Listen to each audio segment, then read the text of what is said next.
Tenemos ya aquí a nuestra ponente insigne y bueno, pues hay que sonreír, porque es el absurdo de este Madrid que para encender unas bombillas en la Puerta del Sol la gente se vuelva loca, pero no por verlo, sino por llevar el móvil para fotografiar semejante tontería. Pero bueno, debe ser algo terrible lo que está pasando ahí. Bueno, hoy había huelga de transportes también, que es lo que yo no me he dado cuenta y estaba tremendo Madrid por eso. Sí, de autobuses y metro. Bueno, por lo menos el metro iba a Barrota. Teresa, micro. Sí. Bueno, para esto no, ya paro de hablar. Bueno, entonces la vamos a presentar en extenso, ¿no? Entonces, bueno, ella es nacida en Artziniega, en Álava, en el 1944 y está muy interesante porque en una época en la que la sabiduría de los mayores pues es que ni nos la imaginamos, y entonces los que somos de nuestra generación todavía nos parece interesante decir a qué año pertenecemos, porque eso es algo más del currículum, si uno ha sabido aprovechar la vida. Entonces, es licenciada en Filosofía y Letras y diplomada en Psicología y Antropología por la Universidad Complutense de Madrid. En el 1980 se trasladó con su marido a Jordania para dar clases de español en la Universidad de Yarmouk. Allí entró en contacto con el drama de los refugiados palestinos y esa experiencia determinó un giro en su trayectoria profesional y vital. Desde Jordania envió sus primeros reportajes sobre los campos de refugiados y un año después, ya de regreso a España, se orientó definitivamente hacia el periodismo con especial dedicación al mundo árabe oriental. Su trayectoria profesional está ligada al periodismo en zonas de conflicto y cubrió la invasión israelí del Líbano en el 1982, la guerra de Irán-Irak y las sucesivas crisis del Golfo, el conflicto palestino-israelí y las guerras de los Balcanes. Ha recibido diversos premios por su actividad profesional, el AMECO en el 2000, el Aster en el 2001 de Comunicación, la Antena de Plata de Madrid, el del Cruce Internacional de Prensa, el Premio de Jerusalén de la Asociación de la Comunidad Hispano-Palestina y el de Defensa de los Derechos Humanos de 2012 de la Asociación de Defensa de Derechos Humanos. En todos ellos han tenido en cuenta su interés por romper los estereotipos y las barreras culturales y mostrar el valor humano de aquellos a quienes el azar de la geografía y de la historia ha convertido en víctimas. Luego también tiene obra literaria y tiene, por ejemplo, Palestina, el hilo de la memoria, en el marzo del 2004, El anciano y los soldados, y es un relato incluido en el libro colectivo de La vida por delante, Los santos cojones, relato incluido en el libro colectivo Rojo, amarillo y morado, en el 2006. El olivo roto, que son escenas de la ocupación, que fue publicado en 2007 y ha sido reeditado en el 14, y es coautora de Contra el olvido, memoria fotográfica de Palestina antes de la Nakba, de 1898-1948. Bueno, pues aquí está pues nuestra notoria ponente, que no solamente ha podido tener pues las referencias que por un lado afortunadamente tenemos todos cuando cojamos un tema, pero que suele ser pues los libros, todo lo que sea enciclopédico, todo lo que sea periodístico, pero ella tiene una visión porque ha estado en esos lugares y podrá verdaderamente tener unas referencias para poder hablarnos de todo y que nosotros luego podamos hacer preguntas y debatir sobre ello. Porque realmente podemos tener la sensación de que los sitios de guerra o lo que está pasando no nos va a tocar, pero yo creo que ya todos nosotros tenemos información suficiente para saber que ahora puede ser un territorio nuestro, Europa o así, elegido como han sido otros por el interés de las élites y por la geopolítica. Le voy a pasar la palabra ya. Bueno, muchas gracias, María Rosa. Gracias a todos vosotros por estar aquí, por esperarme. Excusad que haya llegado así con el tiempo, pero bueno, eso. No voy a echar la culpa a la huelga, que la huelga tiene sus razones, sino a no haberme dado cuenta de que había huelga. Y pues no, sin más, voy a empezar. Antes de venir, me he mirado la última actualización que manda la UNRWA de cómo está la situación en la zona. Me he apuntado así a unos datos. El 79% del territorio de Gaza está bajo órdenes de desalojo, la población de ese territorio, o sea, prácticamente la totalidad del territorio, excepto un 20%. El 25 de noviembre, o sea, hace 2 días, se dio también orden de desalojo en los campos de refugiados de Beit Lahia y Jabalilla, o Jabalilla. Hay 43 instalaciones de la UNRWA, de la Agencia de Naciones Unidas para los Refugiados Palestinos, en estas zonas que están bajo orden de desalojo. En el norte, la situación en el norte de la franja es de asedio medieval realmente. Llevan 50 días de asedio, incluidos los pocos hospitales que siguen y que están desde hace semanas bajo orden de desalojo. Lo que pasa es que ni los médicos ni el personal de estos hospitales, que son realmente personas heroicas, aceptan la orden de desalojo y se quedan en los hospitales. A riesgo de muerte, evidentemente, yo conozco un poco más directamente la situación de uno de estos hospitales, el hospital Al-Auda, que está en el norte de la franja.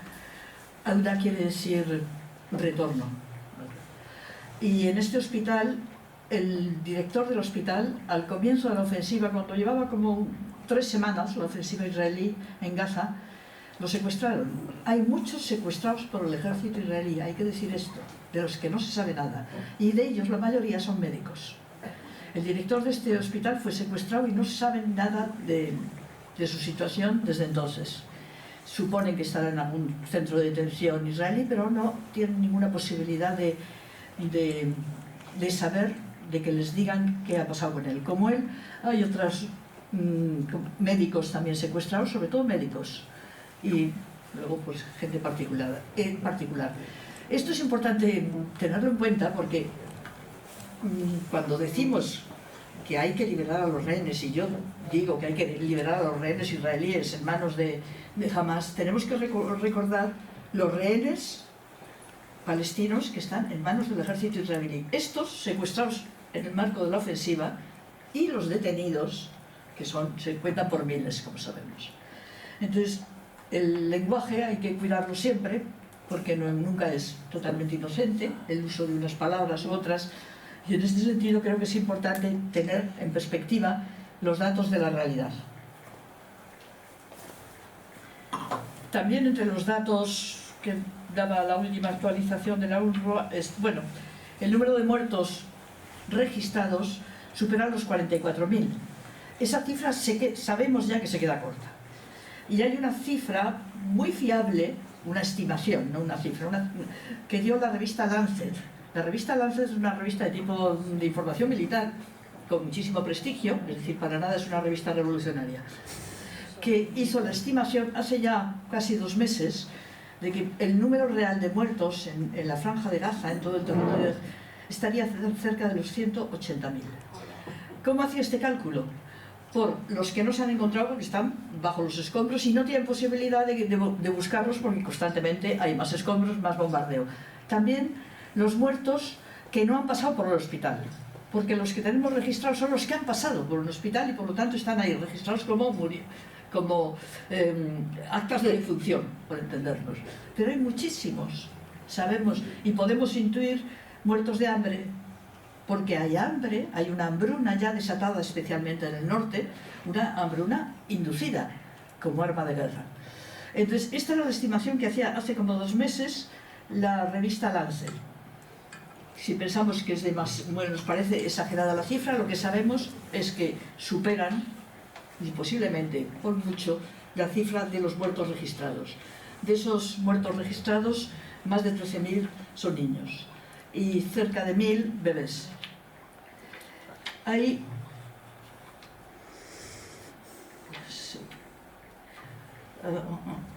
249 empleados de la UNRWA, de la Agencia de Naciones Unidas asesinados. Eso solo de la UNRWA. Luego hay otro personal sanitario, pues de Cruz Roja, etcétera. O sea, el número de personal de trabajos humanitarios y sanitario asesinados es increíble, supera todos los muertos por este tipo de actividad de todas las guerras, desde la Segunda Guerra Mundial.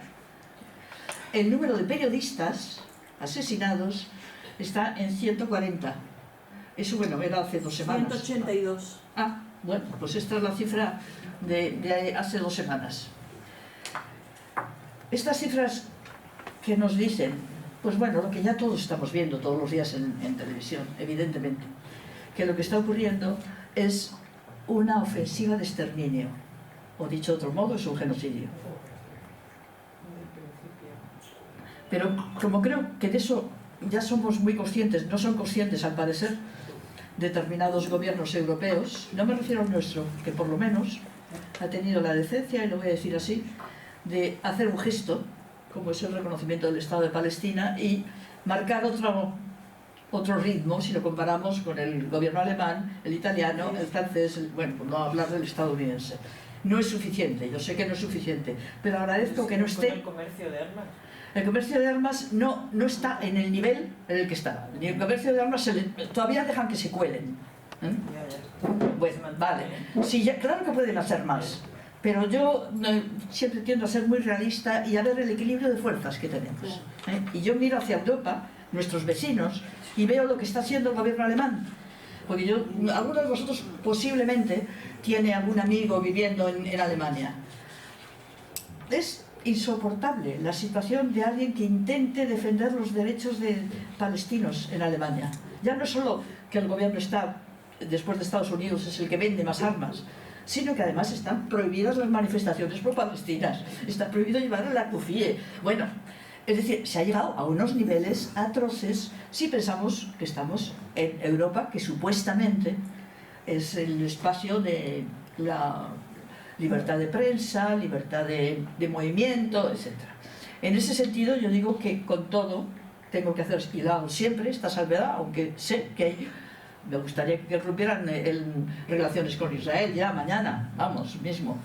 También sé las limitaciones que tiene el hecho de estar dentro de la Unión Europea. Y salir de la Unión Europea, pues también sé lo que supone, ¿no?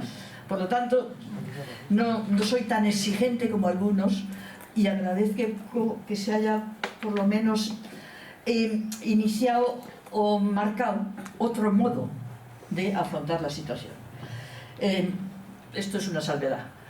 Lo que yo quería marcar es que todo lo que estamos viendo, todos sabemos que esto no empezó el 7 de octubre con el ataque de Hamas. Todos lo sabemos. De hecho, lo dijo claramente el secretario general de Naciones Unidas, y por eso le han declarado antisemita y persona non grata en Israel.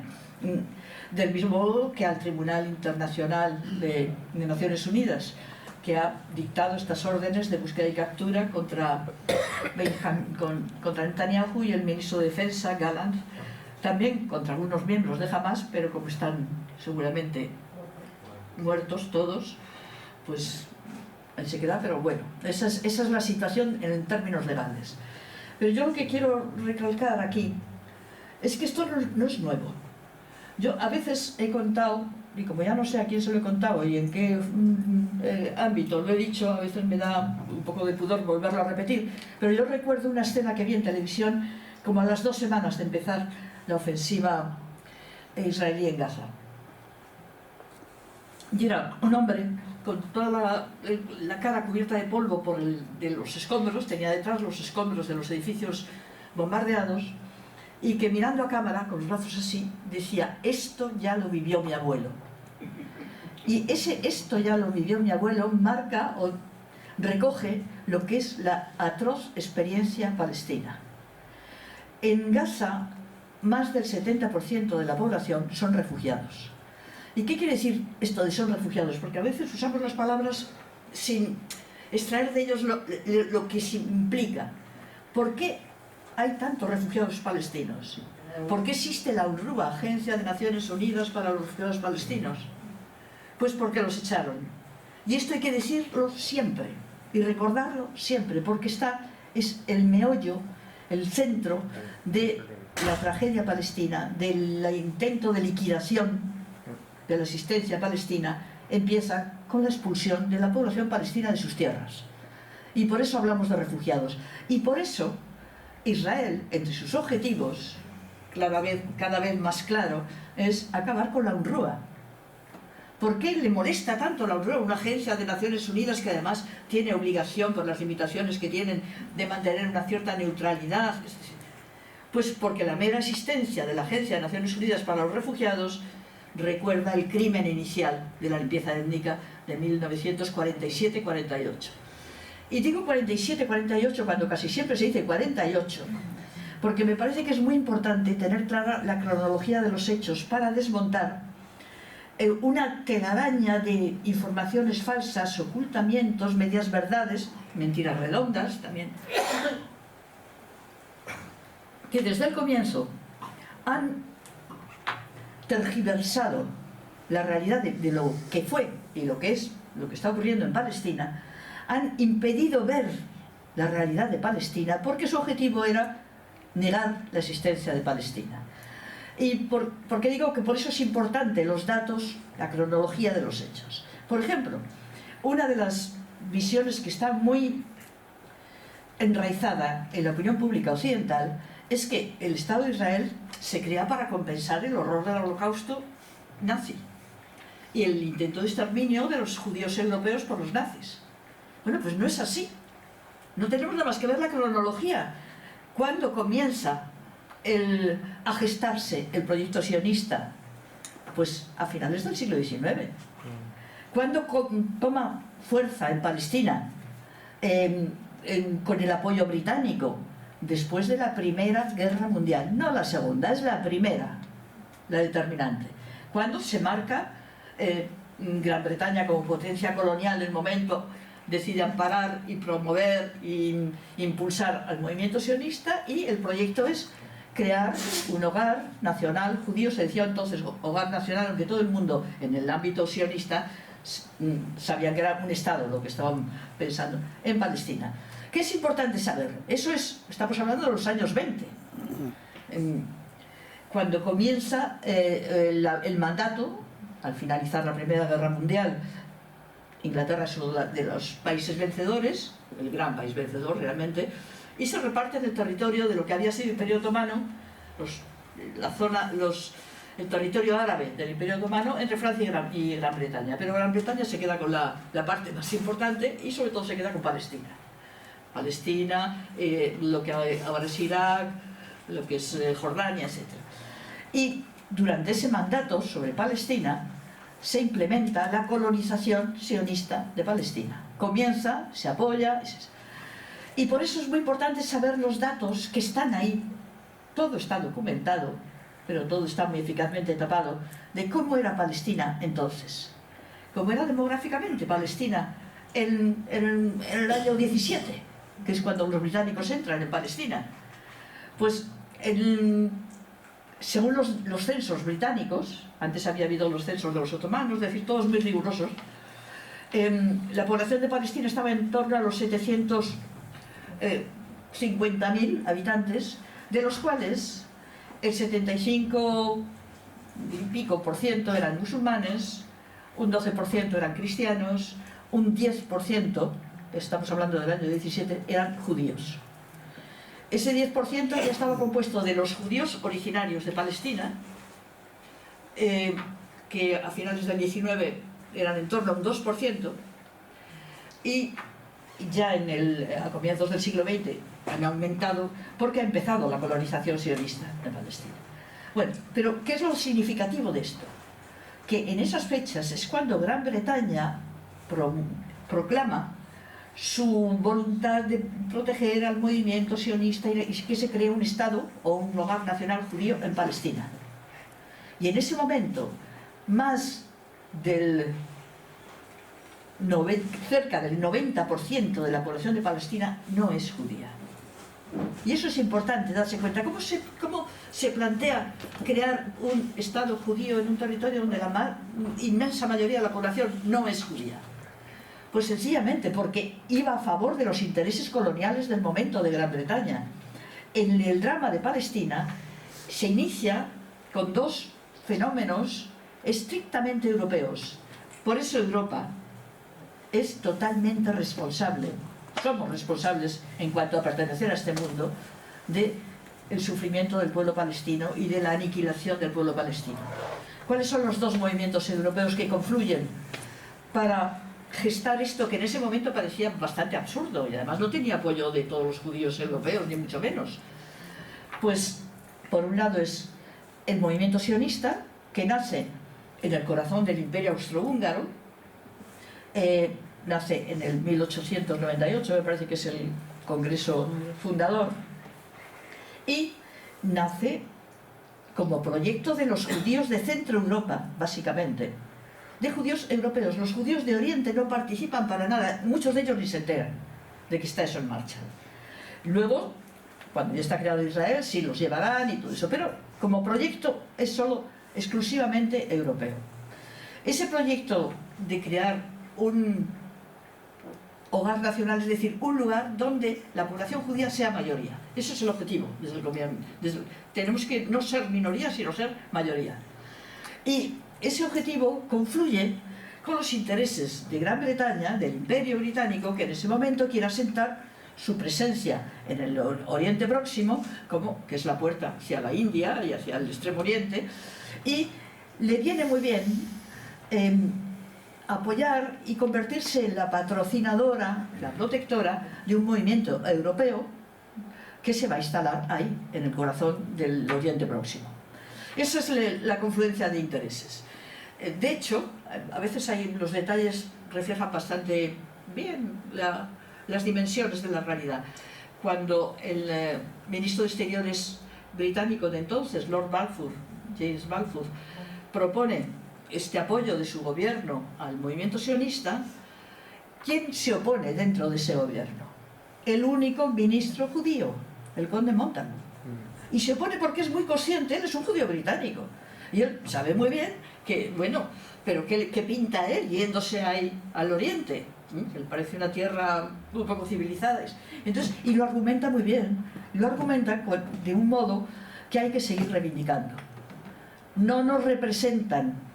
Él viene a decir, el sionismo no representa los intereses de los judíos. Yo, como judío británico, no me representa.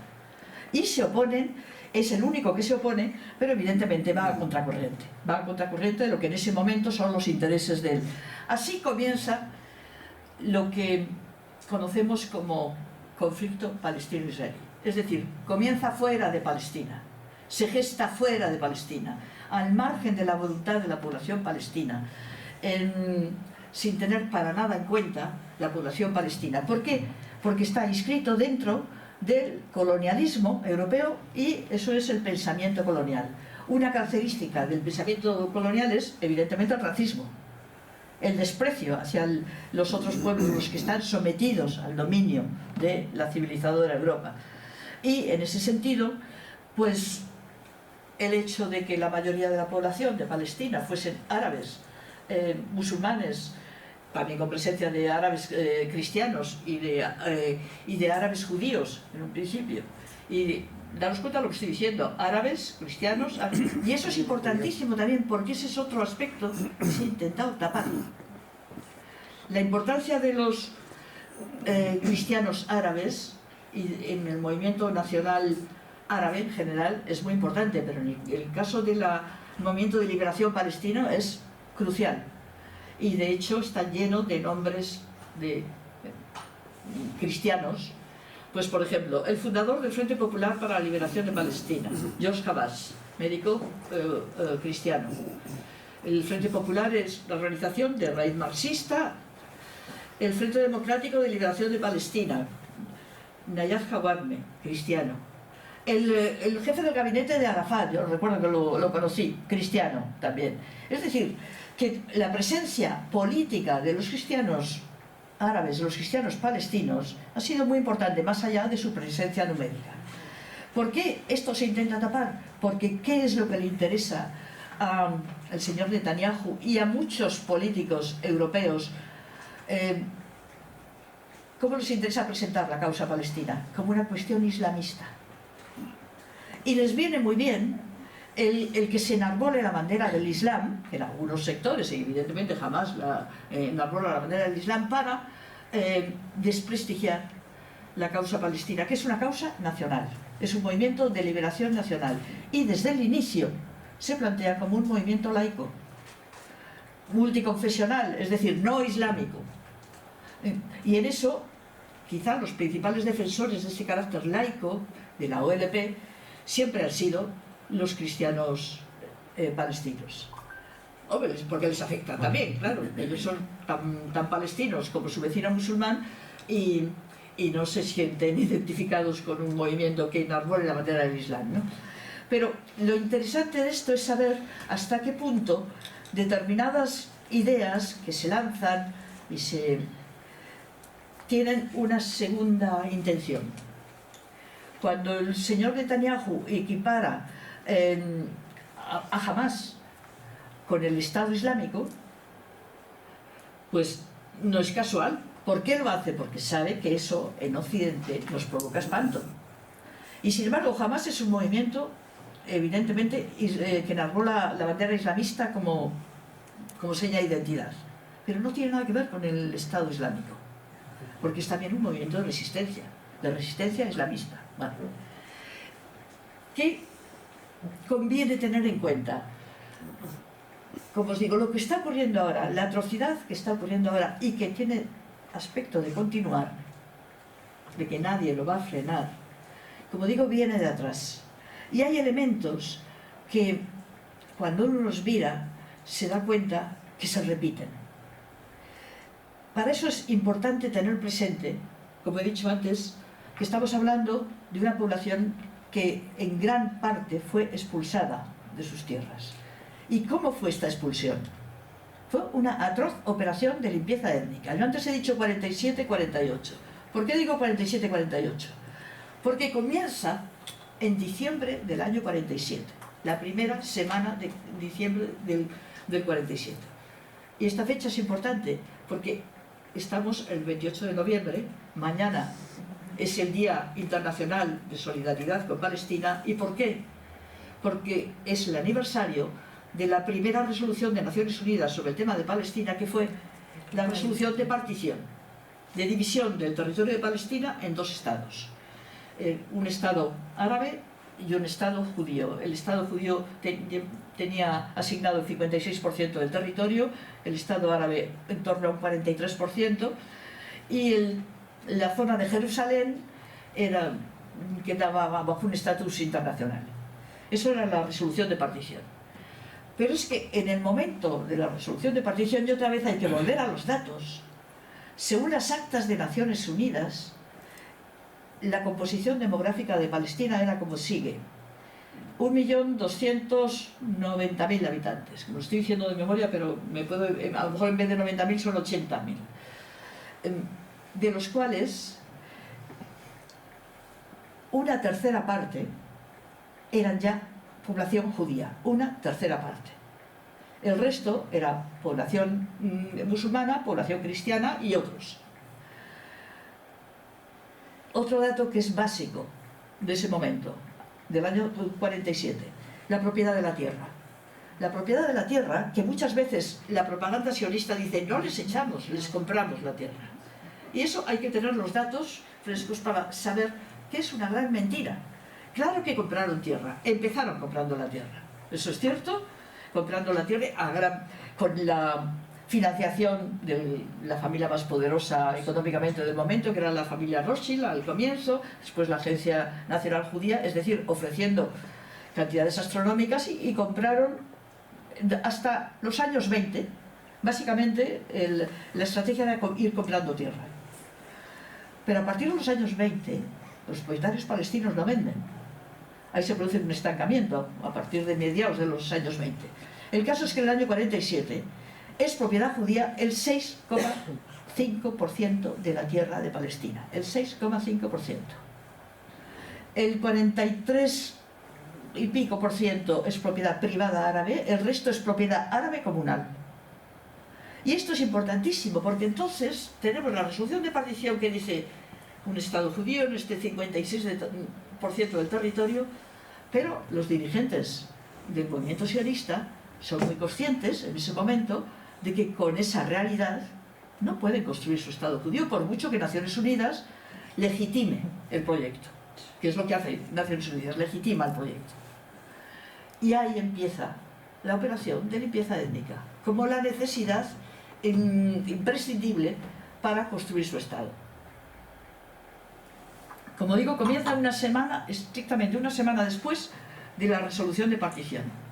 Y esto implica que esa resolución llevaba el germen de la limpieza étnica. Para llevarla a cabo, los dirigentes sionistas tenemos que vaciar de población no judía el territorio. Y además el lenguaje era así. Las operaciones se llamaban operaciones de limpieza. Y no decían limpieza étnica, operaciones de limpieza. Y las matanzas que llevaron a cabo para provocar el éxodo, la huida en pánico de la población palestina, gran parte de ellas se producen antes del 15 de mayo de 1948, que es cuando se proclama el Estado de Israel. ¿Por qué es importante tener esto en cuenta? Porque hay una idea muy asentada en la opinión pública, y no de mala fe, digo, que es que la salida en masa de la población palestina de sus tierras, de sus casas, fue efecto del caos de la guerra, la primera guerra árabe-israelí, que estalla al día siguiente de la proclamación del Estado de Israel, 15 de mayo. Para entonces había ya más de 350.000 palestinos desplazados. Para entonces ya se había alcanzado esa cifra. Luego se incrementa, evidentemente, porque hasta entonces habían sido milicias del movimiento sionista las que llevan a cabo las matanzas, las operaciones de limpieza. A partir de la creación o la proclamación del Estado de Israel es el ejército israelí. ¿Cómo se crea el ejército israelí? Con esas milicias, especialmente con el Haganá y con el Palmach, pero también con algunas de las más extremas. Yo os voy a leer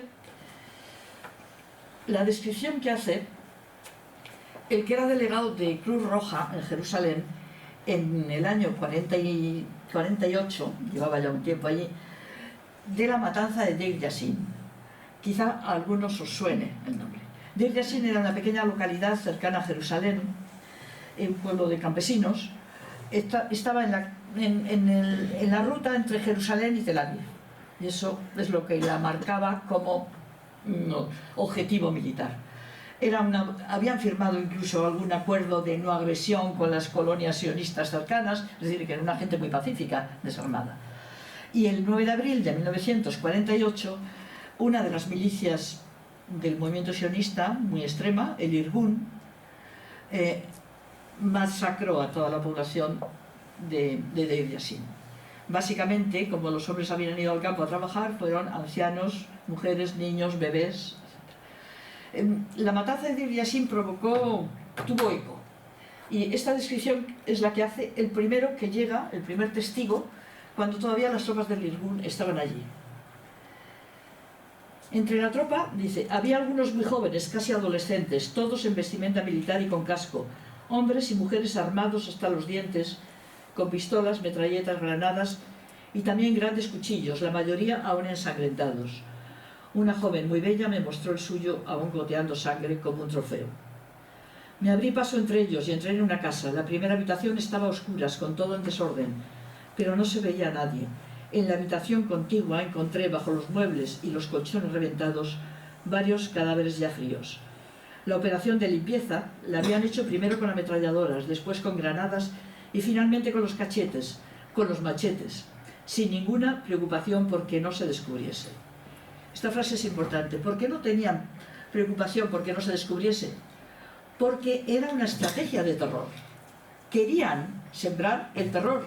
Y para eso el eco de Deir Yassin tenía que llegar a todos los rincones del territorio rural de Palestina, de las aldeas palestinas. Su descripción continúa, pero bien. La misma escena la encontramos en la siguiente habitación, pero en el momento en el que iba a salir escuché lo que parecía un suspiro. Removí los cadáveres hasta que toqué un pequeño pie que aún estaba caliente. Era una niña de 10 años. Estaba malherida por una granada, pero aún viva. Solo encontramos otras 2 personas vivas, 2 mujeres. Una de ellas, una anciana acurrucada entre los fogones. llevaba horas escondida allí. Bueno, este es el relato que hace el delegado de Cruz Roja de lo que encuentra en Deir Yassin. Pero hubo matanzas más letales que las con más muertos. Pero ¿por qué Deir Yassin? Yo hablo de él y está en la memoria de muchos. Porque se propagó y porque formó parte de un patrón de comportamiento del ejército israelí que consistía en rodear las localidades, lanzar con altavoces la proclama: abandonad vuestras casas, tenéis 2 horas, o haremos lo de Deir Yassin. Y eso es un elemento claramente de la operación de limpieza étnica. Las operaciones de limpieza étnica, como digo, comienzan no son efecto del caos de la guerra, son sistemáticas, planificadas y con un objetivo muy claro. De hecho, hay instrucciones, eso lo tenéis en el libro de Ilan Pappé, La limpieza étnica en Palestina, bastante claro.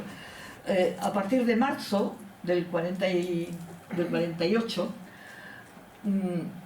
el alto mando de los dirigentes sionistas dan una serie de instrucciones para unificar las acciones que entonces eran de milicias. Y entre esas instrucciones, ahora sí que hablo de memoria, pero es más o menos esta. Un modo de llevar a cabo la operación es rodear las aldeas en las que hay resistencia, entrar, matar a la población, y a los que se entreguen, expulsarlos fuera del Estado. Para ello emplear dinamita, ya no me acuerdo muy bien, ametralladoras, etc. Pero hay algo que es muy interesante, porque dice: después dejar dinamita en las ruinas de la aldea, sembrarlas de minas y de dinamita. ¿Por qué? Para que no puedan volver. Es decir, la estrategia consistía no solo en expulsar, sino en hacer imposible la vuelta. Y esto, y vuelvo al momento actual, me recuerda que a los 2 meses de la ofensiva en Gaza, pudo salir de Gaza Raji Sourani. Raji Sourani es el director de la Oficina de Derechos Humanos de Gaza. Yo le conozco desde hace mucho tiempo y, dado sus contactos internacionales, por presión internacional, le sacaron de Gaza. Habían destruido, evidentemente, su casa, la Oficina de Derechos Humanos, ya estaban destruidas entonces, y parte de su familia, especialmente su hermana, la familia de su hermana, etc. Cuando pasó por Madrid, con dirección a Ginebra, dio una charla en el Colegio de Abogados de aquí de Madrid. Y recuerdo que la empezó diciendo: there is no place to go back. No hay lugar al que volver. Y luego explicó cómo era eso. Ese no hay lugar al que volver es lo que vivieron en el 48. No dejarles espacio al que volver. Es lo que están haciendo ahora en Gaza. No hay universidades, no hay escuelas, no hay centros médicos, no hay potabilizadoras de agua, no hay edificios, no hay posibilidad de vida. Lo que quieren hacer de Gaza es dejar un gran solar donde no puedan volver y donde sí puedan ir en un momento dado, y las perspectivas mundiales no son para decir eso no puede pasar. Los colonos, colonizar Gaza. Ahora mismo estamos en un momento en el que no es solo Palestina, no es solo Gaza, no es solo Cisjordania, Palestina, tenemos el Líbano. Pero en la madrugada de ayer me parece que es cuando se ha firmado un alto el fuego, un patrocinio de Estados Unidos, planteamiento de Estados Unidos, etc. Y yo me alegro de que haya, sé las limitaciones, pero los altos fuego, un alto el fuego siempre salva vidas, o aplaza la muerte de muchos, ¿no? Bueno, prefiero que haya un alto el fuego a que no lo haya. Yo tengo amigos libaneses que, y además lo hemos visto en las imágenes, que están volviendo a sus casas. No sabemos lo que encontrarán, pero están con la alegría de que vuelvan a sus casas. Pero, mientras se hace el alto el fuego con Líbano, y el presidente francés se implica en esto, se incrementan los bombardeos sobre Gaza. ¿Cuál es la diferencia? Líbano les importa, claro que les importa acabar con Hezbolá. Pero en Líbano no tienen intenciones colonizadoras. pueden mantener su ejército, como lo mantuvieron en el sur del Líbano desde el 83 hasta el año 2000. La zona del sur del Líbano estaba ocupada por el ejército israelí. Ahí nació Hezbollah. Nació como un movimiento de resistencia a la ocupación israelí. Nació en el año 83, me parece. Pero en Cisjordania y en Gaza, en Palestina, el problema es más grave, porque no les basta con aplastar la capacidad de resistencia, con lanzar el mensaje a la población: no os mováis, estáis en nuestras manos, que es lo que hacen en el Líbano.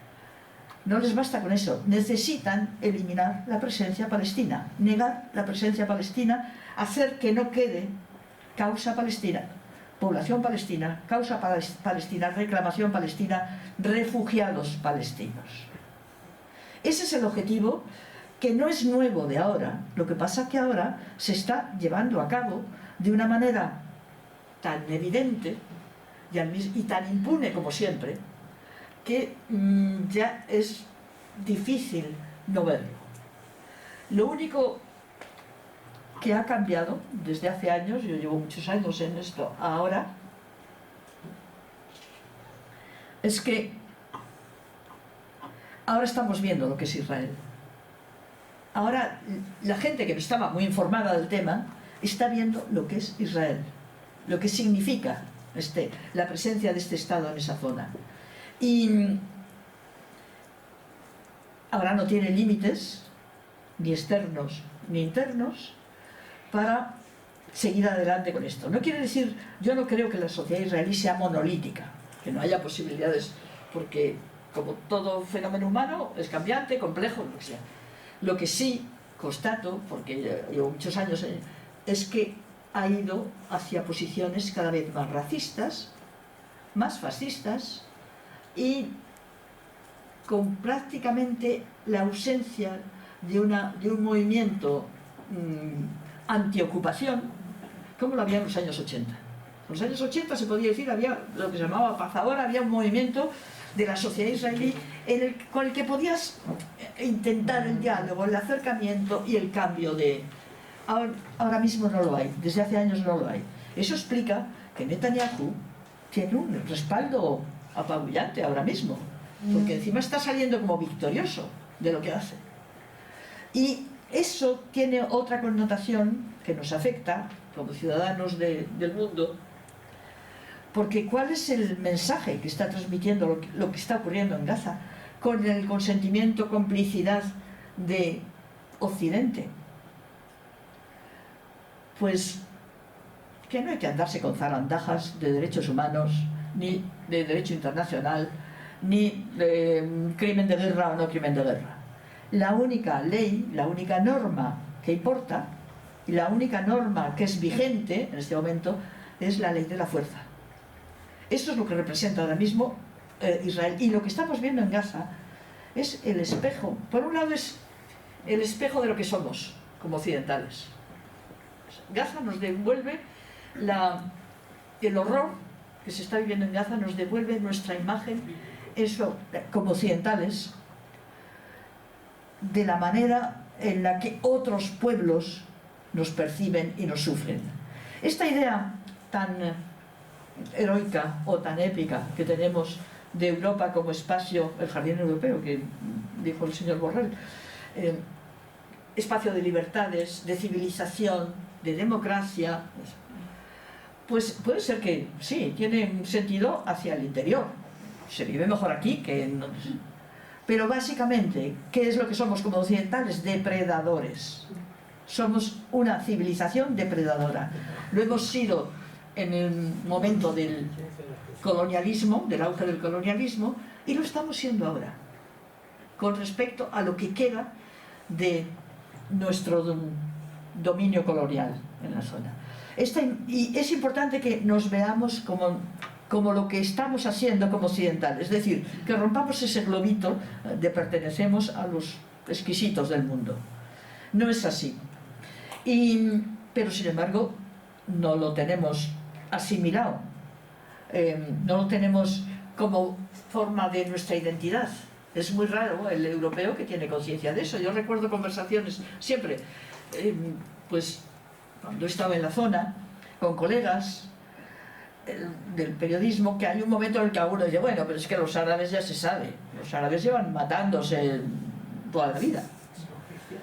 Y claro, luego tú preguntas, a ver, ¿recuerda cuáles son las últimas guerras interárabes? Generalmente, yo cuando he hecho esta pregunta, resulta que el que está diciendo eso no recuerda ninguna guerra interárabe, aunque las hay. Pero lo tremendo es darse cuenta que quien está diciendo eso es un europeo.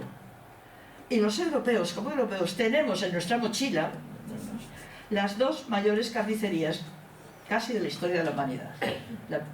Desde luego de la historia que conocemos. De la Primera Guerra Mundial, la Segunda Guerra Mundial, el nazismo. El nazismo es europeo. Fue un fenómeno europeo. No hubo necesidad de que ningún poder externo distorsionase la... No, surgió en Europa. También la resistencia al nazismo, pero no olvidemos que esto forma parte de nuestro bagaje cultural y no somos conscientes de eso. Como no somos conscientes tampoco, y eso responde a una estrategia de comunicación, de ocultamiento, de la atrocidad que se ha cometido y se sigue cometiendo con la población palestina. Si tú preguntas en la calle, ¿usted sabe por qué, cómo empieza esto? Pues habrá mucha gente que piense, bueno, es que estaban los judíos ahí, llegaron los árabes. Mucha gente, nos vamos a encontrar con...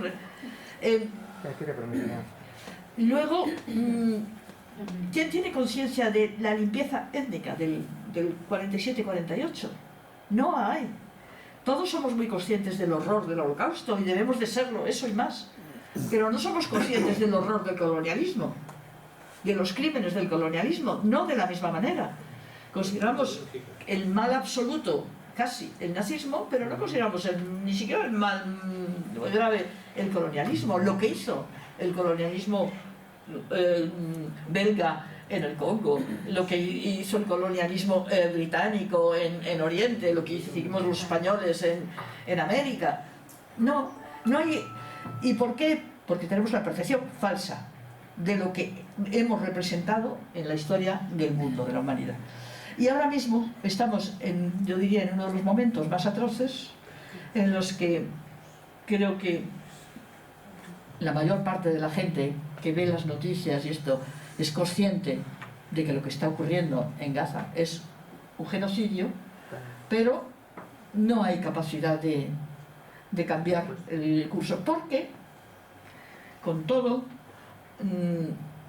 hay manifestaciones, la gente se está rebelando y eso es muy importante, pero no consigue ser algo que realmente rompa totalmente el ritmo de la vida. No consigue ser la gran apuesta de la población europea. En parte porque los gobiernos europeos están aplastando eso, negando eso y creando también una sensación falsa de que esto es algo, una especie de lucha contra el terror. Lo que inició el presidente Bush, hijo, con la invasión de Irak, la lucha contra el terror, ¿no? Esa consideración de que lo que hay ahí es todo barbarie. Y por eso a veces es importante recordar quiénes son los que están matando en Gaza. Médicos, escritores, campesinos, pescadores, gente de Hamás, sí, también gente de Hamás.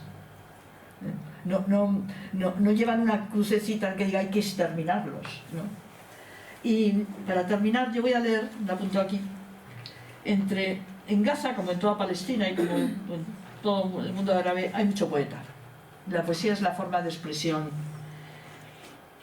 más importante del mundo árabe. Yo creo que sí. Bueno, ahí tengo a Carmen Ruiz Bravo que sabe mucho más de esto, pero yo diría que sí. Es la... No vemos, en el mundo árabe no se ve la poesía como la vemos aquí.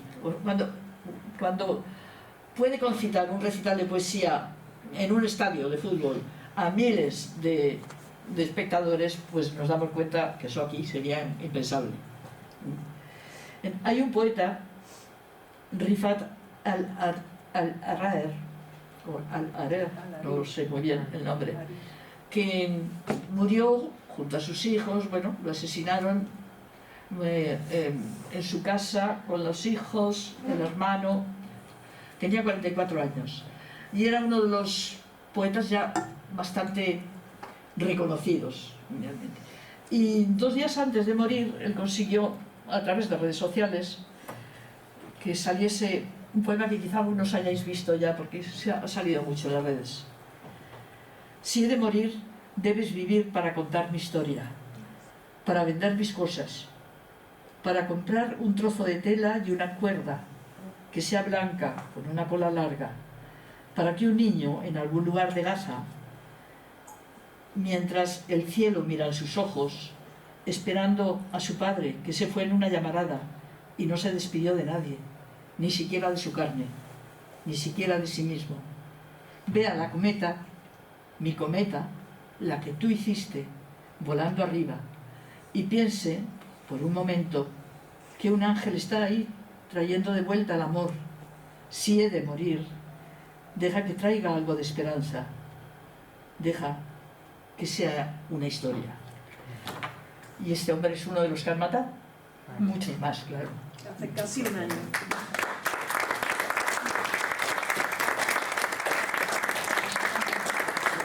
Gracias, Teresa. Y bueno, como ha sido tan precipitada la llegada de todos, ¿no?, por las dificultades de hoy, agradecerles a todos y a todas su asistencia.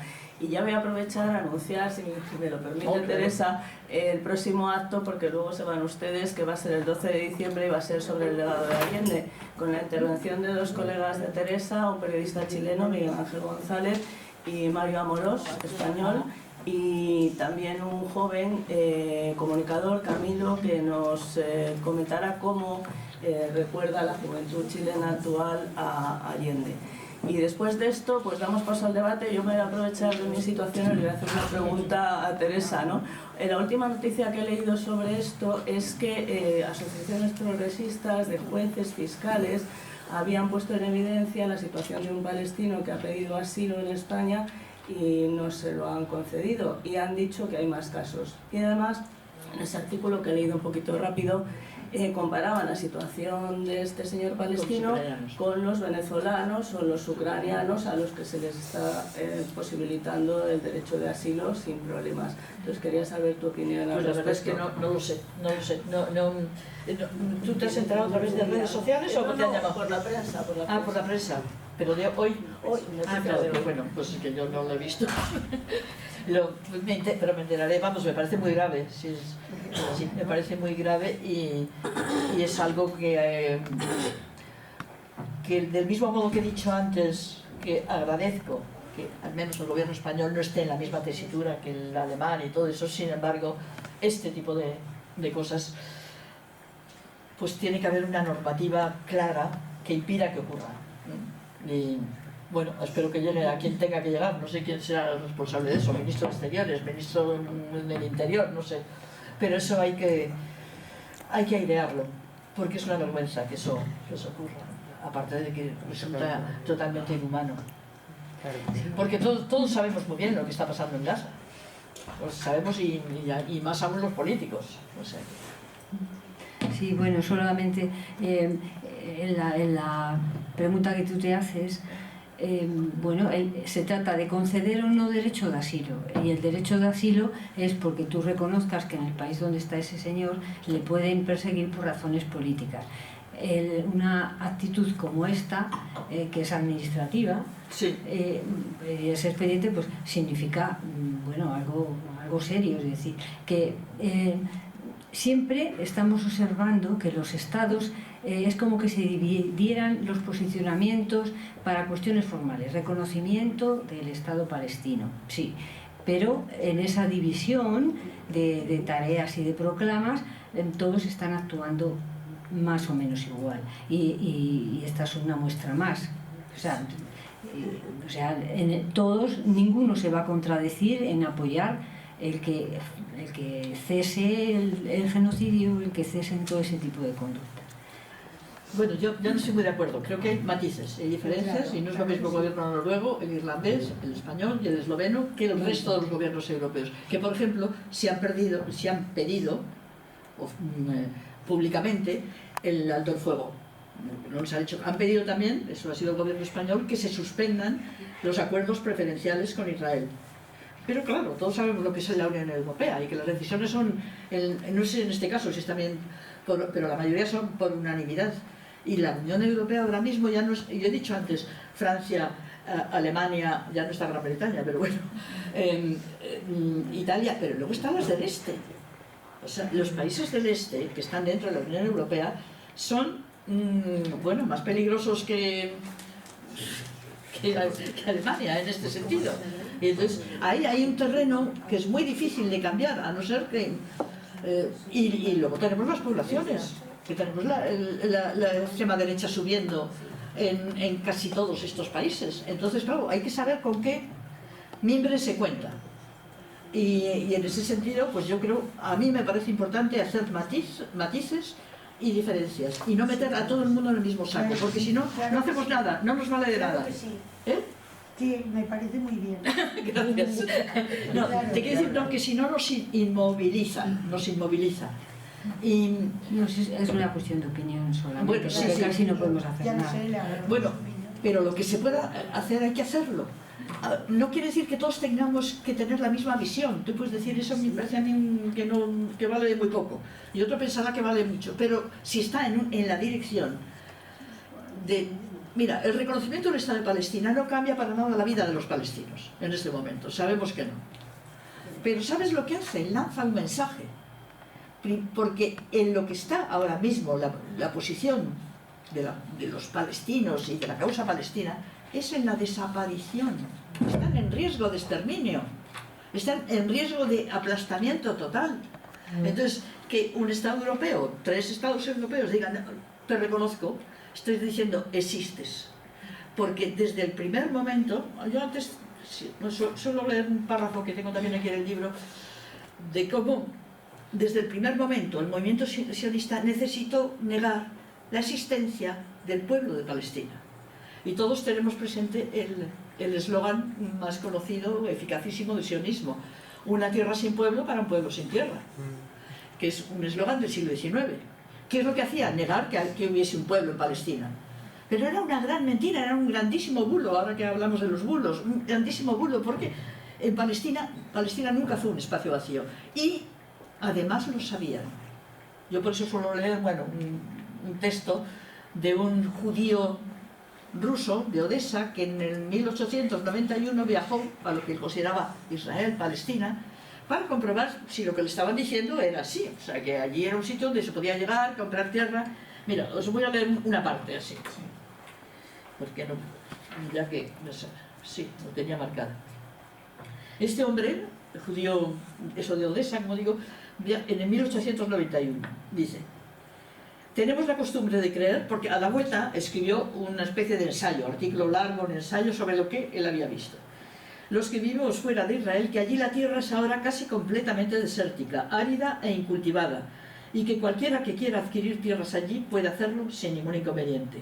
Pero la verdad es muy otra. En todo el país es difícil encontrar campos cultivables que no estén ya cultivados, etcétera, etcétera, etcétera.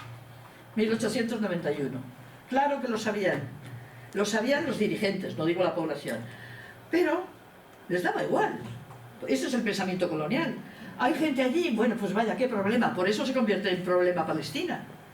Antes de ser la cuestión palestina, el problema palestino era Palestina simplemente, en la tierra donde vivían los palestinos. Hay un momento en el que esa realidad se convierte en problema. ¿Qué haces con los problemas? Los resuelves. ¿Y cómo se resuelve el problema palestino? Pues echándolos. Y eso está desde el comienzo, esa línea está ahí marcada. Luego hay, bueno, acontecimientos pero eso está marcado desde el comienzo, la negación de la existencia de Palestina. Por eso, con todo, hay un valor simbólico en el reconocimiento que hay que tener en cuenta. Por eso los israelíes se ponen de los nervios. Por eso las reacciones del gobierno israelí son tan desmesuradas, que ante algo que... Pero si no afecta, si no os van a obligar a que acabéis con la ocupación, nadie os está obligando, no van a mandar un ejército para sacaros de ahí, pero Les irrita porque rompe su discurso. Y es en este momento, quizá lo único que tenemos es que se está rompiendo el discurso sionista para gran parte, una importante parte de la población, no sé numéricamente, pero ya el discurso sionista, el que les daba toda legitimidad, está desapareciendo entre los escombros de Gaza. Dice que no, turno. Dice que no, ¿por qué? Porque dice que no. Esta señora estaba... Sí. Yo recuerdo que hace como 30 años en el hospital donde yo trabajaba, Es economicista. vino un médico palestino con el que yo cogí mucha amistad y me decía, pero Raquel, el problema es que nuestro pueblo árabe no nos está ayudando. Eso es una pregunta. Y la otra, me pregunto por qué jamás se le ocurrió entrar en Israel de esa manera. ¿Qué tenía jamás en su mente? Son dos cuestiones importantes. Por supuesto, la situación, el no apoyo de los países árabes es evidente y es una de las... que no es lo mismo que la población de los países árabes, que eso se ve a veces en un partido de fútbol, como la población sale con banderas palestinas y eso. Pero lo que tenemos que tener presente es, primero, casi todos los países árabes están con regímenes dictatoriales o autoritarios extremos y muy corruptos. Y luego están en situación de catástrofe. Si pensamos en los países árabes vecinos, Líbano, Irak, Siria, y todo esto, yo siempre lo digo, si tuviera que poner una fecha de inicio de este derrumbe de estos países, es en el 2003, la invasión y destrucción de Irak. Uno de los que creo que dentro de unos años será figurará entre los grandes crímenes de la humanidad, la invasión de Irak, pero por la que no se ha juzgado a nadie está. Entonces, es cierto que la no actuación, el abandono de los países árabes es muy doloroso para la población palestina, pero no es la causa. Anteayer, otro poeta de Gaza, que estuvo en Casa Árabe, que salió hace como 3 meses, le tuvieron abducido, dice él, durante 3 días, eso. Y mataron también a gran parte de su familia, está muerta. Eso es un poeta magnífico también. Y al igual que el que os he leído, que eran amigos, suele escribir en inglés, no solo escribe en árabe, escribe en inglés muchas veces para que su voz se oiga fuera más fácilmente, ¿no? Y alguien le preguntó algo parecido y dijo, sí, todo eso es cierto, pero quien nos ha causado esto es Occidente, no lo olvidemos. O sea, no son los países árabes los culpables de esto, son culpables de abandono, de corrupción, de no sé qué. Y él terminó diciendo, Egipto, ese problema lo tienen los egipcios, Egipto no es mi problema es Occidente. O sea, quienes nos están machacando son, desde el comienzo, Occidente. Yo creo que eso no tenemos que perderlo de vista, más allá de reconocer la debilidad de los países árabes, y que ahora quienes pitan algo son los que hace unos años no pintaban políticamente, económicamente, que son los del Golfo, Arabia Saudí, etc. Había otras... No, era en la misma línea. Sí. Lo único que sí... Ay, perdona, lo de Hamas, sí. ¿Por qué he hecho esto? Bueno, primero, porque lo que estaba... yo no estoy en la cabeza de Hamas para saber el porqué, pero bueno, cosas que pueden analizarse. La situación de la causa palestina estaba abandonada, no se hablaba de ello. Estaba en marcha el proyecto ¿cómo se llama? El plan de Abraham, los acuerdos de Abraham, en la línea de las propuestas de Donald Trump, que consistían en llegar a acuerdos económicos con Arabia Saudí y los países del Golfo, por los que se abandonaba la reclamación palestina, desaparecía el concepto de refugiados y simplemente pues iba a invertir dinero allí para que la zona prosperase y fuera ya causa palestina, reclamación palestina, etc. Ese era el clima que había en ese momento, y la verdad es que estaba como en las redacciones no se hablaba del tema de Palestina. Bueno, esta acción de Hamas, este ataque yo lo primero que debo decir es que me parece increíble. Porque yo he estado alguna vez en esa zona, en la zona de la valla. Y lo que uno se pregunta es cómo consiguieron llegar a la valla. Porque la valla tiene todo un terreno, que son como más de 100 metros de anchura, totalmente expedito, es decir, sin arbolado, sin edificios y eso. Y están las torretas del ejército, y si un conejo salta de aquí a ahí, le disparan. Y sin embargo llegaron ahí, además con esos artilugios y de esa manera, ¿no? Pues... Y el Mossad no se enteró. ¿Eh?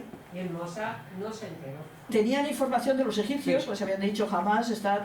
Bueno, evidentemente, todos tenemos sospechas de si dejaron hacer lo mismo que en otras ocasiones. Pero son sospechas que nunca vamos a poder confirmar, ¿o no? Se van a quedar en eso. Pero tampoco creernos la historia como... Ah, no. Bueno, y luego hay que recordar la cantidad de bulos en cuanto a las atrocidades cometidas por Hamás. El ataque a civiles, siempre, en el concepto de la legalidad internacional, es crimen de guerra. Tener como objetivo a los civiles. Y Hamás en ese ataque tuvo como objetivo civiles también. Muchos militares, pero también civiles. Y eso, bueno, figura como crimen de guerra. Y yo eso no tengo ningún empacho en reconocerlo. Luego puedo entender, pues sería también como, por ejemplo, algunas acciones de la resistencia durante la ocupación nazi francesa fueron poner una bomba en una cafetería, porque se suponía que por ahí iban a ir 2 soldados alemanes, pero es que también iban a lo mejor otra, y se ponía. Esa es las situaciones atroces crean respuestas atroces, para entendernos, ¿no? Entonces, por supuesto, el tema, ¿cómo jamás hace eso? Pues yo creo que llevaban tiempo preparándolo y tenían necesidad de decir aquí estamos. Aquí estamos. Y aquí estamos no solo como Hamás, aquí estamos porque no fue solo Hamás, eran otras milicias también armadas. Estamos como causa palestina. Desde la perspectiva israelí, lo sorprendente es primero que lo lograran y lo que tardó el ejército israelí, que es un territorio muy pequeño, que tardó 6 horas. Yo no me lo creo. No, es que, ya te digo, yo prefiero ser más prudente y decir, tengo muchas dudas.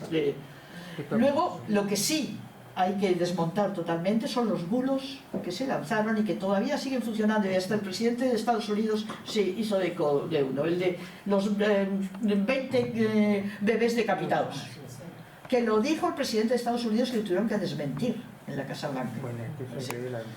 Entonces hubo bulos de esos que todavía siguen funcionando, y hay mucha gente que todavía te sigue diciendo, es que hay que ver porque aquello fue atroz. Y bueno, todos los ataques. Una de las cosas que demostró es que Israel es vulnerable, y hasta ahora, a pesar de todo lo que ha venido. Yo ahí tengo otra visión, yo lo entiendo, y por ejemplo tengo muchos amigos palestinos que lo vivieron así, es vulnerable. Pero tenemos esto. Miguel, Bueno, sí. Contra la señora Alfonso que ha intervenido, ¿quiere preguntar también usted, aparte de lo que ha Pues aportado? yo realmente la credibilidad en Israel en los sionistas es que es cero. Sí. A fecha de hoy y a fecha de hace meses no creo. Entonces no me creo la historia que me estáis explicando sobre Hamás, porque es que no me lo creo. Ahí habría agentes del Mossad y habría de todo metido. O sea, es que no me lo creo. Como no vamos a saber la verdad porque no nos la van a contar, pues entonces partimos de hechos falsos y seguimos con falsedades y barbaries diarias. Y aquí no lo impide nadie hace nada. Bueno, en los hechos falsos, yo digo, hay muchas dudas, los bulos que... Ahora, lo que yo no tengo dudas es que hubo un ataque de Hamás, o sea, que Hamás realizó esa acción. ¿Quién lo preparó? ¿Cómo se llama? Va, eso por supuesto. Bueno, y que Hamás todavía tiene rehenes en... Eso, pues eso es cierto. Son 5 Si no, mueren en el siguiente bombardeo. Del mismo modo. Y después el caballero que está detrás. Bueno, ya han contestado algunas cosas que te iba a plantear, pero hasta qué punto el hecho de que los Estados Unidos, dado el estatus internacional que tiene Jerusalén, el que Estados Unidos, precisamente la potencia hegemónica y el árbitro de la elegancia en toda esa zona, haya considerado Jerusalén como capital de Israel, yo creo que ese tiene un calado político es una carga de profundidad para decir Palestina no existe.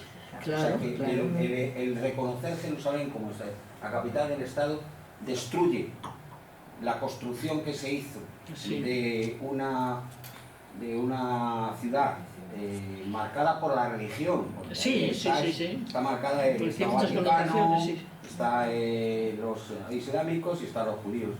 El romper ese estatus que ya estaba establecido en la ley de partición de Jerusalén, yo creo que ese es si no uno de los puntos de salida para decir hacer lo que os dé la gana, porque el derecho internacional nos lo pasamos por el forro, claro. Y aparte de que no se ha considerado ni se ha cumplido ni una sola de las resoluciones de Naciones Unidas con respecto a Israel, ninguna. Y a mí lo que me pregunto, o sea, ya en este caso, independientemente de lo de Jerusalén, ¿hasta qué punto ahora se le está culpando desde Occidente a Netanyahu únicamente de que es el actor de todas estas matanzas que se están haciendo? Porque esta es otra deriva de decir, no, es que este está haciendo esto porque si no le van a juzgar y le van a meter en la cárcel. Y esa es otra historia que también está... Tienes mucha razón en eso. Bueno, el tema de Jerusalén, eso fue Donald Trump quien declaró capital, bueno, es que además luego el lenguaje es capital eterna, o sea, suena muy chiquita, es capital eterna de Israel. Y lo que ha hecho Biden es no hacer nada, o sea, porque Jerusalén es territorio ocupado. Es territorio ocupado según la legislación de Naciones Unidas. En Jerusalén, especialmente lo que es Jerusalén Oriental, la ciudad vieja, bueno, lo que es la Jerusalén histórica, eso es territorio ocupado. Y desde lo anexionaron en el año 81, lo conquistaron en el 67, se lo anexionaron en el 81, y desde entonces hay una declarada política de judeización de Jerusalén. ¿En qué consiste? En hacer prácticamente imposible la vida a la población palestina de Jerusalén, impedirles, por ejemplo, que amplíen su casa, que creen una habitación más o que suban, y sin embargo ir avanzando en la colonización judía de Jerusalén. Esto ha sido denunciado, fíjate, por los informes de los cónsules europeos en Jerusalén desde hace años. Cada año hay un informe, los cónsules son los que están en Jerusalén, los embajadores en Tel Aviv.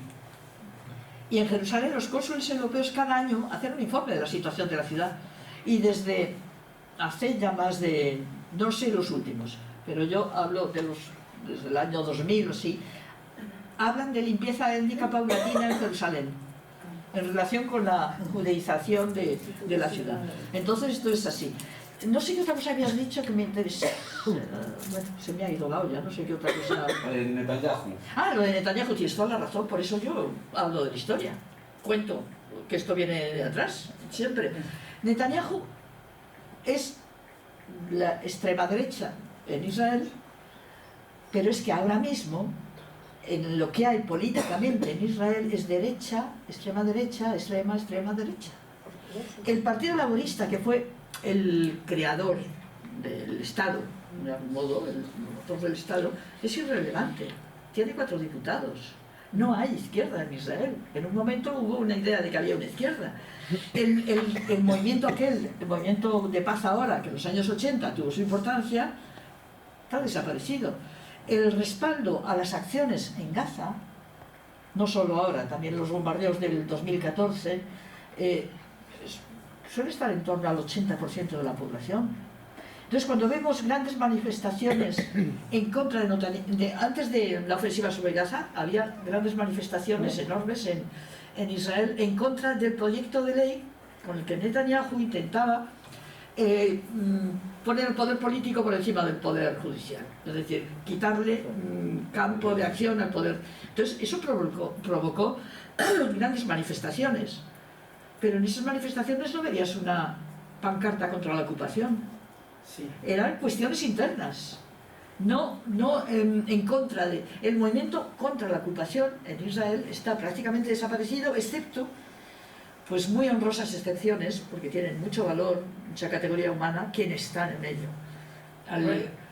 Generalmente hay un periodista que yo le menciono siempre porque me parece que tiene mucho valor, Gideon Levy, que escribe en el periódico Haaretz israelí. En Israel hay libertad de prensa, hay que decirlo, para la población judía. Todas las libertades son para la población judía, el resto es otra cosa. Pero eso también lleva a que haya articulistas, columnistas y eso, que son israelíes, tienen... Muchas gracias, me estoy quedando como sin voz. Que, como el caso de Gideon Levy, que tienen plaza y tienen voz reconocida, y por ejemplo, Gideon Levy, al día siguiente del ataque de Hamas, al día siguiente o a los 2 días, ya no sé, en Haaretz escribió un artículo que hace falta ser muy valiente para escribir eso, pero mucho, que más o menos, hablo de memoria, pero era así. Pensábamos, refiriéndose a la sociedad israelí, pensábamos que podíamos aplastar, torturar, secuestrar, quitarles la tierra, expulsar, encerrar en una cárcel a cielo abierto, refiriéndose a la población de Gaza, bloquearles. Pensábamos que podíamos seguir haciendo todo eso y no iba a pasar nada. Es decir, estaba echando la culpa de lo ocurrido sobre ellos. Eso lo dices en Alemania ahora y te encarcelan. O sea, que es así. Y desde luego tienes la acusación de antisemita inmediatamente. Y eso lo hizo un judío israelí, fue capaz de escribir eso al día siguiente, en contra de todo el sentir de su sociedad. Eso. El problema es que son personajes aislados y son parias en su país. No tienen posibilidad de influir en su sociedad, o muy poca.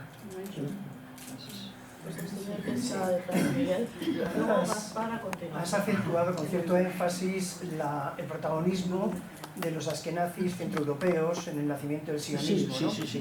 Pero claro, no hay que olvidar que ese protagonismo se transfiere de forma casi inmediata y casi mecánica a los potentes lobbies judíos norteamericanos, que incluso influyen en algún presidente a través de intelectuales en Harvard, en Yale, que crean sus cátedras precisamente con dinero judío, ¿no? Sí. Y luego otra cosa que yo creo que es relevante y que hace falta señalarla, y es ese interés de Israel por romper el bloque monolítico que creo que nunca ha existido dentro del mundo palestino.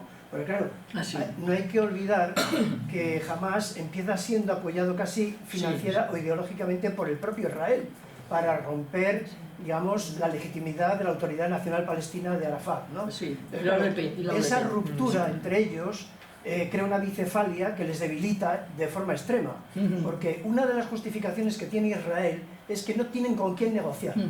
Una idea clave en que, bueno, estos se matan entre ellos, hay corrupción entre ellos, hay violencia entre ellos, pues nosotros justificamos nuestra propia violencia que la superponemos sobre esa bicefalia, ¿no? Sí. Y luego una pregunta que te quería hacer, porque claro, el problema de Palestina, que ya se ha dicho con las resoluciones de Naciones Unidas ad nauseam, es que se plantean, en fin, no solo el genocidio, que estoy de acuerdo contigo, el exterminio étnico, sino que se plantean 2 alternativas de salida. Una, el Estado binacional, que sería un Estado convivencial, evidentemente sine die, pero sentando las bases de una cimentación de paz muy duradera, o los 2 estados. Entonces, ¿tú por qué te inclinas de esas 2 opciones? Muchas gracias. Sí, está muy bien que hagas esa pregunta porque eso está en el aire. Primero, habías dicho también, bueno... Sí, la importancia de los lobbies... Sí, el lobby, siempre se habla de la importancia del lobby judío, el lobby sionista en Estados Unidos, y es importantísimo, no tanto desde el punto de vista económico. Hay lobbies más poderosos, el de los cacahuetes a lo mejor, o el armamentístico, sino del punto de vista de los medios de comunicación, la creación de opinión. Entonces, son poderosísimos, desde Hollywood hasta la CNN, hasta los grandes periódicos, etc. Y ahí es donde la importancia del lobby pro-israelí, o sionista, es crucial, porque son capaces no hay un presidente estadounidense o un candidato a la presidencia estadounidense que se atreva a criticar a Israel cuando está en campaña, porque lo hunden. Entonces solo cuando ya son, esto que, ¿cómo le llaman?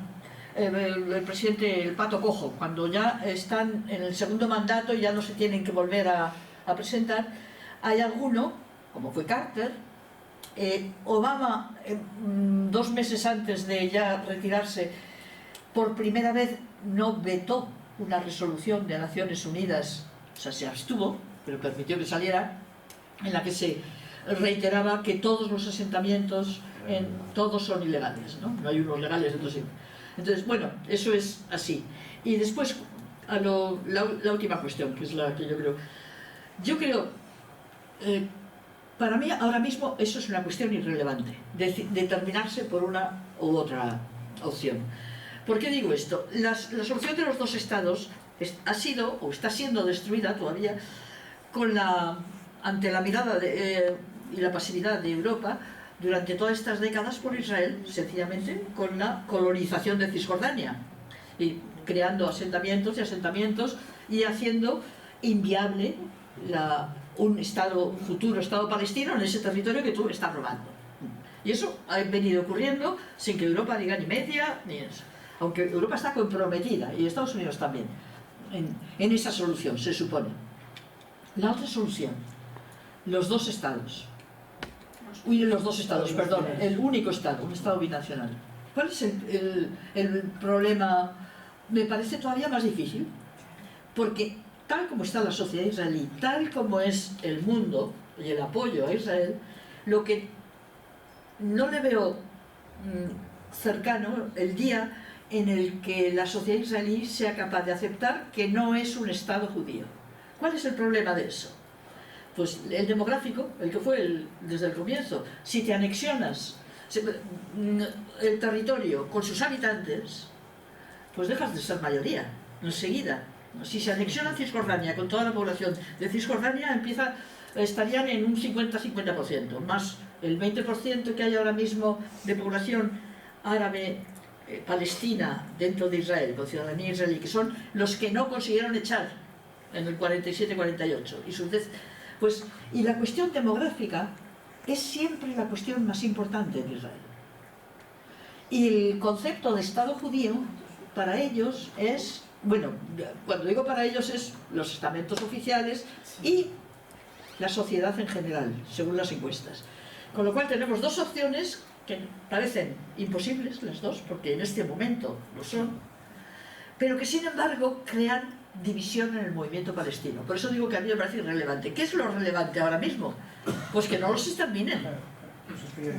Luego ya discutiremos. Y si hay posibilidad de 2 estados, vayamos a los 2 estados. Si no, o si hay posibilidad de un solo estado, es mucho más democrática, laica y justa la solución de un solo estado. Democrático y con iguales derechos. No con privilegios por ser judío y marginado por no serlo, ¿no? Pero en la realidad en la que nos movemos, eso a mí me parece lejísimos, ¿no? Lo otro también, ¿eh? O sea que no... Pero eso es tristemente en lo que estamos. Pues Gaspar, brevedad, porque delante hay otras personas que quieren intervenir. Que haya muchas palabras. Una vez más, doña Teresa Aranguren, gracias por este regalo al Ateneo, aquí en la sala nada menos No, gracias que a vosotros. Mariano José de Larra, que de niño salió de aquí pitando, porque venía a la Santa, como Víctor Hugo también, y todos sus primos y hermanos salieron de aquí pitando porque venía a la Santa Alianza. A la cuestión, preciosa su conferencia, y abundar en lo siguiente: Europa es culpable. Pero usted ha retratado muy bien cómo la cosa viene de la Primera Guerra Mundial.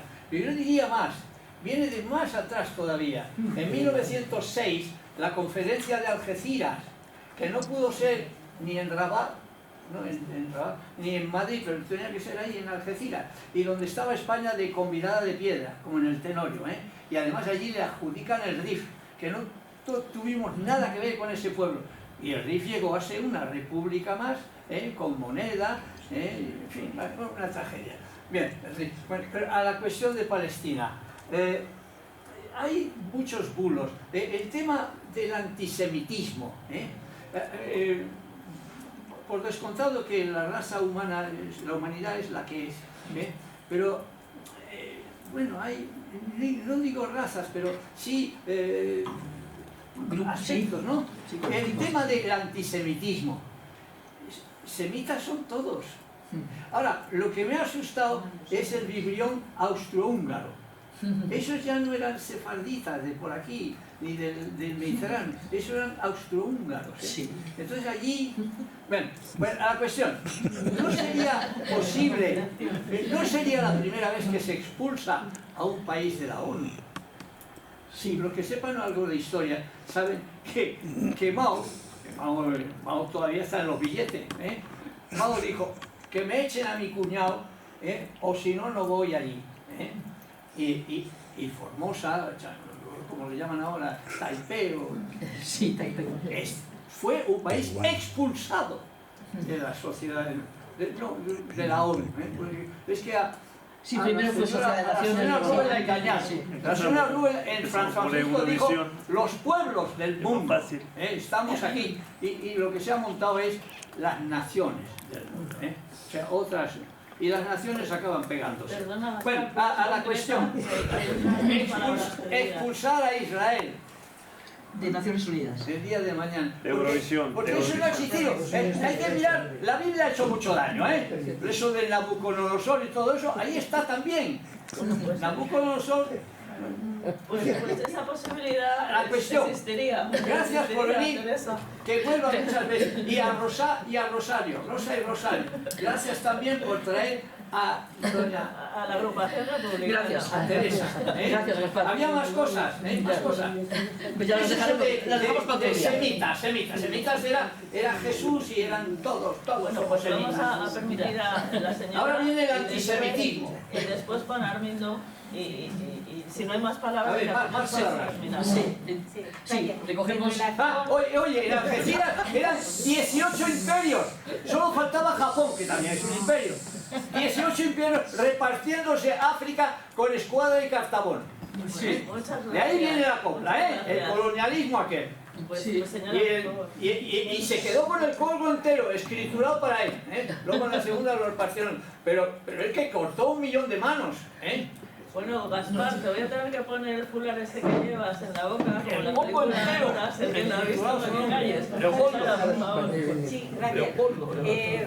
Sobre lo último, a lo que te estabas refiriendo, si un Estado, si dos, etcétera, pues solamente para que recordaras al público la ley de judaización que en el 2018 promulga Israel, la ley teniendo la 1/5 parte de población que no son judíos en Israel, proclama una ley que dice, hace 5 años nada más, 4 años nada más, en 2018, que solamente serán plenamente nacionales de Israel los que sean judíos. Y los que no, y entonces ahí inventan esa otra cosa de grado B de nacionalidad, que hay otros países del mundo, estados del mundo que están intentando buscar esa fórmula, anexionarse territorios y dejar a los habitantes en una situación de exclusión de la nacionalidad plena, que legalmente pues son subterfugios terribles, ¿no? Sí, yo recuerdo cuando salió esa ley que además recuerdo haber pensado entonces, hoy mañana va a haber titulares con esto, porque claro, es una aberración democrática esa ley, desde el punto de vista de lo que es el concepto de ciudadanía, que nos viene desde la Revolución Francesa, es acabar con el concepto de ciudadanía. Lo que más o menos, lo que ha dicho Carmen es, la ley establece que solo los judíos son nacionales de Israel. Los demás, los no judíos, son ciudadanos, están allí, bueno, pues están allí. Entonces tienen un estatus diferente. Y, por ejemplo, no pueden reclamar derecho de autodeterminación, que podría ser algo que, por ejemplo, ese casi 20% de la población palestina con ciudadanía israelí, que está casi toda en el norte, en torno a Haifa, Nazaret y eso, que llegase un momento en que dijesen vamos a reclamar autonomía para nuestro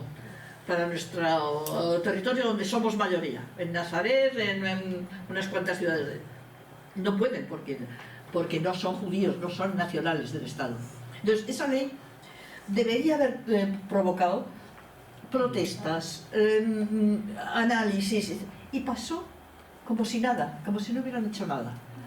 Y como digo, es cargarse el concepto básico de un Estado democrático, el concepto de ciudadanía. ¿Quién es ciudadano? No el que es de una religión, el que tiene un color de piel, etc. Bueno, Teresa, los judíos de Marruecos, soñaban con ir a Israel y les costó casi la vida poder salir de Israel. Los judíos de Marruecos, ¿se entiende? Los que expulsó Isabel la Católica, fueron a Israel y tuvieron que salir de allí como fueron. Me toca a mí. Que sí, el arquitecto. Hazme el favor. Por favor. Bueno, en primer lugar, muchas gracias por venir. Judíos de Marruecos. También nuestra formación y al Ateneo y a la agrupación. Pero ya antes de hacerte una pregunta, lo que quería poner en la mesa es que lo que decía Charo, de la expulsión del palestino también lo hicieron por los saharauis. Es que tuvimos con Sahara. Sí, me acuerdo. Lo hicieron por los saharauis también. Me gustaría que opinases también un poquito, que imagino que será igual que el palestino. Entonces, mi pregunta, en realidad son dos, pero bueno, van enlazadas, es sobre Estados Unidos. ¿Qué opinas de la política de Biden, que para mí ha sido un ridículo totalmente espantoso estos 4 años con Israel, porque no ha conseguido nada, siempre medias amenazas, medias tintas, y no ha conseguido absolutamente nada? ¿Por qué crees que no ha conseguido nada? Podría ser teatro también, en fin, pero si tienen conocimientos de esa tramoya que hay detrás. Y la siguiente es qué piensan allí de Trump del futuro inmediato. Claro, sí. Bueno, con respecto a lo primero, yo creo que en parte no he respondido antes, el poder mediático del lobby pro-israelí en los medios de comunicación. Con lo cual, creo que Biden, además él se ha definido muchas veces como un sionista. Y ha intentado como mantener un poco el tipo diciendo, estoy presionando. Si quería presionar a Israel, lo tenía facilísimo, porque el principal proveedor de armas de Israel es Estados Unidos. Entonces, yo creo que en el tema de cómo presionar a Israel no es ningún misterio, con sanciones. Y cambiarían muy rápido. Eso es algo que no nos damos cuenta. ¿Hasta qué punto? Primero, por la dependencia económica, pero también política y diplomática que tiene el país. Y la sociedad israelí sí que les importa su imagen en el mundo exterior, es decir, el mundo occidental. El resto del mundo no les importa, ¿no? Entonces, hay algo que nunca se ha puesto en práctica, que es sanciones. Esa propuesta que yo he dicho antes, que la ha hecho el gobierno español en la Unión Europea, de suspender los acuerdos comerciales preferenciales, pues eso sería básico, pero no lo ha conseguido. O sea, y eso que rompe principios propios de la Unión Europea. No puedes tener acuerdos preferenciales con países que violan los derechos humanos. Bueno, ya está. Entonces, creo que en parte es que no lo ha intentado nunca, realmente, y que hay por debajo la idea, mira, se acaba con los palestinos sin hacer mucho ruido. Trump es mucho peor. O sea, Trump, en el caso de Palestina, va a ser, y claro, yo creo que con eso está contando Netanyahu. Netanyahu está aguantando, el tipo ha tenido momentos de muy baja popularidad, pero ahora la ha retomado. Y ha estado aguantando el tipo, se ha lanzado contra el Líbano para tener la victoria en el Líbano, o sea, salir reforzado, a la espera de que llegue Donald Trump, y tiene no simplemente alguien que le deja hacer, que no le va a presionar, que no sé qué, sino que va a ir codo con él. Eso es lo que nos tememos muchos, y yo creo que en el ámbito palestino pues es desolación lo que hay con eso. Que eso me lleva a otra cuestión, perdón, algo que ha salido antes pero que me he quedado sin explicar, lo de que, me parece que lo has dicho tú, que el ataque de Hamas muestra que Israel es vulnerable. Yo he visto compañeros árabes y palestinos reforzar esa idea.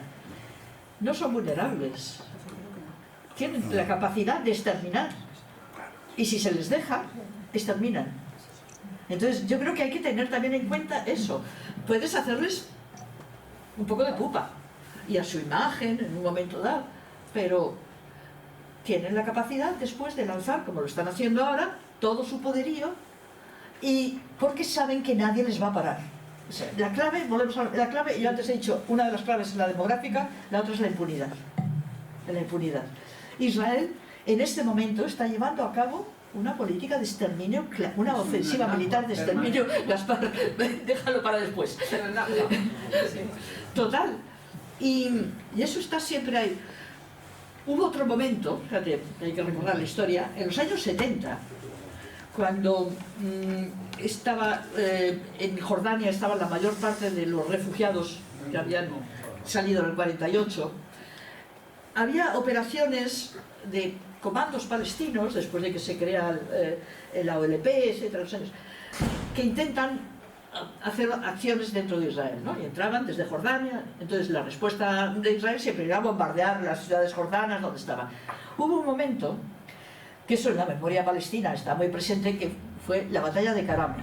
Imagino que Karame además en árabe quiere decir dignidad, o sea que era una ciudad jordana donde había una importante concentración de guerrilleros de la OLP.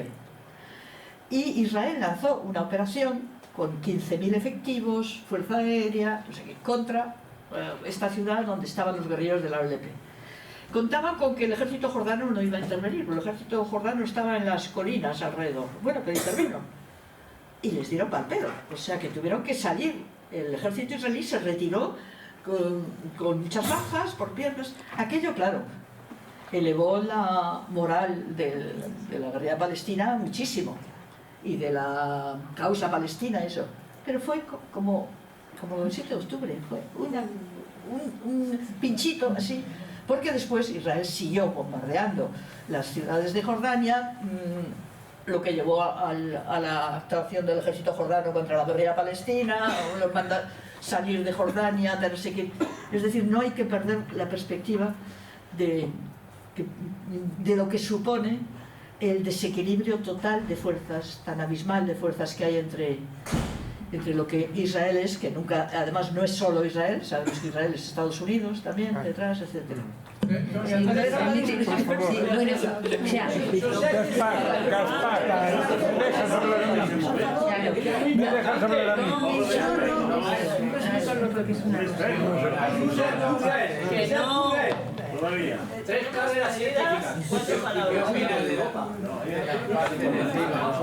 de ayer? ¿No crees que es un fracaso de Israel que no ha conseguido sus objetivos? No lo tengo muy claro, hombre, habría que analizarlo más, porque yo creo que es un acuerdo de alto el fuego, con el que queda muy bien Estados Unidos, lo ha conseguido, Estados Unidos lo consigue, pero supone que Israel puede volver a entrar cuando le dé la gana. Y si considera que Hezbollah se está reconstituyendo, no simplemente que ha lanzado un dron, no, sino que está volviendo, pues puede volver a bombardear, etc. Entonces, no, yo creo que, en mi opinión, es una derrota de Hezbollah. Sí. Por desgracia, tengo que decirlo, vamos, con todos los matices que se quiera, pero creo que es más eso. Entonces, o una constatación de... no habría firmado la guerra. Hubiese ido a machacar. Sí, porque sabe que tiene, que puede hacer, claro, eso es. No hubiese firmado la guerra. Si no fuese porque tiene la conciencia, bueno, ya les he derrotado. Y esto me permite quedar un poco bien con mis amigos. Están WhatsApp por ahí de verdad de allí, de aquella guerra que aquí llegan a medias, solo llega a una parte. Que realmente Hezbollah está haciendo un frente muy fuerte a esos frentes. No, claro que sí, que no se lo esperaba. Pero eso les ha pasado otras veces. También en el 2006, ¿verdad? Que es una milicia. Pero no se esperan tantas respuestas. Pero yo estuve en la invasión del 82 y hubo una respuesta que duró 3 meses aquello. Y tuvieron bajas también los soldados israelíes, pero después que pues pasaron las matanzas de Sabra y Shatila, se quedaron en el sur del Líbano hasta el año 2000. Yo diría que las guerras las ha ganado Israel. Sí, bueno, es una intervención que no es para exaltar los turnos, pero justo esta mañana, en relación con este alto al fuego y las consecuencias en Israel. Bueno, yo tengo un médico que es judío, tiene la familia allí y tal, yo he tenido que ir hoy, y entonces le pregunto, Y entonces él me ha dicho que su hermano, que están las cosas muy mal. Hasta ahora no había, cuando yo había tenido que hablar con él en estos meses, decía, no, está en una zona que tal, no tiene trascendencia. Entonces ahora han dado la orden ayer de que no sale nadie de Israel, de los ciudadanos de Israel, en los próximos 2 meses. Y bueno, él intenta salir, venirse aquí, familiar, y no va a poder hacerlo. Algo ahí ha debido pasar muy serio, porque ahora esto es una cosa, bueno, no sé, pero bueno, que es una noticia de la que no puedo dudar, porque es... Eso lleva pasando, es decir, hay un fenómeno que está aumentando los que se van de Israel frente a los que van a Israel. Y eso es algo que les preocupa mucho por el tema demográfico que he dicho antes. Entonces es muy posible que haya sacado ahora una ley o una orden para que en 2 meses no pueda salir nadie. Sí, pero ya se les ha acercado la guerra a donde ellos. Creo que ha habido muchos desastres. No, la guerra, te lo digo. ¿Dónde está familia? En la zona norte, la zona pues sí, les pueden llegar drones de... ¿Cuántos muertos ha habido? No sabemos. Es que claro, es que ellos exageran, también les interesa, somos las víctimas. Claro. Es que no, puede caer como una pedrada un dron en un edificio, pero poco más. Eso sí, tienen la incomodidad de que se tienen que ir a los refugios y tienen que protegerse porque desde la libanés Hezbollah ha mandado drones a esa zona del norte. Pero realmente están en peligro. Pues es un peligro muy relativo, sobre todo si lo comparas con lo que es lo otro. Es lo mismo que las ciudades cercanas a la frontera con Gaza. También sé que de vez en cuando pues se lanzan cohetes desde Gaza, que son cohetes artesanales y que generalmente hacen un boquete en el campo. Alguna vez han caído en un edificio. Pero esta idea de que del lado israelí están teniendo pérdidas...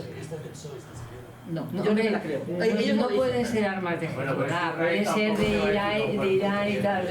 Pero bueno, que a mí me ha resultado... Irán no entra ahí. No entra.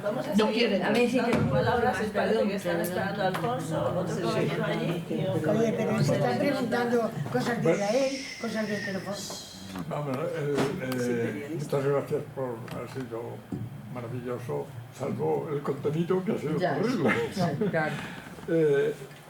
Yo creo que en Estados Unidos existe un planteamiento pro-israelí, no solo por la buena propaganda que han hecho, que hay que reconocer que son unos maestros, sino porque en el fondo están haciendo lo mismo que hicieron ellos con los indios. Exacto. Entonces cogieron a los indios, se los sacaron de donde estaban, se los llevaron a donde les dio la gana, por el medio se les fueron muriendo todos los que podían y los que no podían pues llegaron al final, y luego al final los que habían sobrevivido los forraron con whisky y ya se acabó todo el negocio. Y entonces lo que está pasando ahora en Israel es exactamente lo mismo.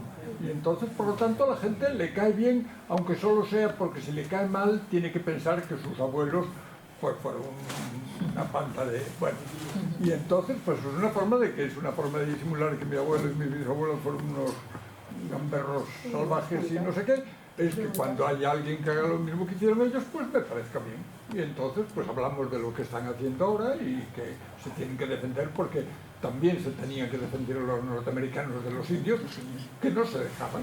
Sí. Entonces yo creo que ese es el problema. Y después, en relación con lo de los presidentes, descaradamente los sionistas en Estados Unidos han hablado con más de un presidente y le dijeron: y como no te calles, no sales. Y el otro, pues, se cayó, naturalmente. Sí. Luego salió, no salió, pero que se cayó. Eso fue definitivo. Sí, yo creo que está muy bien visto lo que has dicho. Hay una sintonía, evidentemente, más allá de la línea política, como identitaria entre la sociedad estadounidense y la israelí. Y de hecho, los palestinos son conscientes de eso. Estoy recordando un poema, si tú lo recuerdas, no haréis de nosotros un pueblo de piel rojas. Un poema me parece que es, no sé si es de Al-Bayati o bueno, de un poeta. Y yo recuerdo en una entrevista que le hice a Bouillard hace los años 80, en que me terminó diciendo lo mismo: nosotros no somos como los piel roja, los nativos americanos. O sea que hay conciencia de eso, de que... Y luego hay sintonía porque los métodos israelíes y los métodos estadounidenses se parecen mucho. Los israelíes son todavía más atroces. Pero el método es el mismo. Por ejemplo, lo del asesinato selectivo. Esa práctica que, bueno, o sea, lo que es un asesinato. Lo selectivo es poco selectivo porque suelen cargarse a todo el que pasa alrededor, ¿no? Eso es una práctica que ha llevado a cabo Estados Unidos en Irak, con lanzar un misil contra... no solo en Irak, sino en otros sitios. La idea de que lo que hagan sus soldados es intocable. Eso lo tiene la sociedad israelí, pues lo mismo con los Estados Unidos. Y entonces esta idea que forma parte del sentimiento de superioridad. Y yo recuerdo una abogada, mucho maravilloso, Felicia Langer, una abogada israelí, que yo la conocí en los años 80, que fue la primera que se destacó por ser la defensora de palestinos acusados de terrorismo, que les expulsaban de su casa, etc. Y esta mujer, que era de origen polaco y había llegado a Israel en el año 52 con su madre, y enseguida fue consciente de lo que pasaba. Y esta me dijo un día, en una entrevista que le hice, no es que yo la conocí en un congreso que hubo en Madrid, etc. Y esta me dijo un día, ¿qué diferencia hay entre pueblo elegido y raza superior? Ella no podía decir porque era judía. No decir que lo ha dicho ella. Pues hay dos palabras pedidas, pero si no le importa, le voy a dar la palabra a este señor que no ha intervenido y a continuación usted y cerramos ya. Gracias. Sí, quería preguntarla si sabe la opinión que tenía la población palestina de Gaza y Cisjordania después de la incursión que hizo Hamás el día 7 de octubre. Y esa opinión, me imagino que sería de alegría. Sí. Porque, me imagino, ellos no se sentían representados por la OLP, o Autoridad Nacional Palestina, en ese momento, y me imagino que estaban más representados por Hamás, por las formas y la estrategia de Hamás, que no por cómo estaba llevando la OLP, que estaba pasiva, ¿no? Y tenían los problemas que tenían, ¿no? Pero también quiero saber si esa opinión, me imagino que sería de alegría, si ahora sigue siendo de alegría después de que Hamás, supuestamente, yo creo que no midió que iba a enfurecer a un león de esa forma, provocando 48.000 muertes de sus ciudadanos palestinos. Entonces, quiero saber si tú sabes, por los amigos que tienes en Gaza, y no sé si en Cisjordania también tiene Hamás ese mismo, la misma, vamos, la misma aplauso. Sí. Y ya otra última pregunta, porque si no se te olvidan. ¿Por qué Hamás supuestamente ha acumulado tanto armamento como dice Israel? ¿Qué pretendía hacer Hamás con tanto armamento que dice que tiene y que Israel justifica sus incursiones porque dice que hay un mogollón de armamento escondido en galerías? ¿Qué es lo que quería hacer Hamás? ¿Cuál era su objetivo? Yo creo que en parte lo expresaba antes, creo que quería decir, estamos aquí, Palestina existe, los palestinos existimos, estamos aquí. Y evidentemente al día siguiente había miedo, porque todo el mundo era consciente, y los de Hamás también, de que la respuesta iba a ser atroz, pero claro, hay grados en la atrocidad, no esto.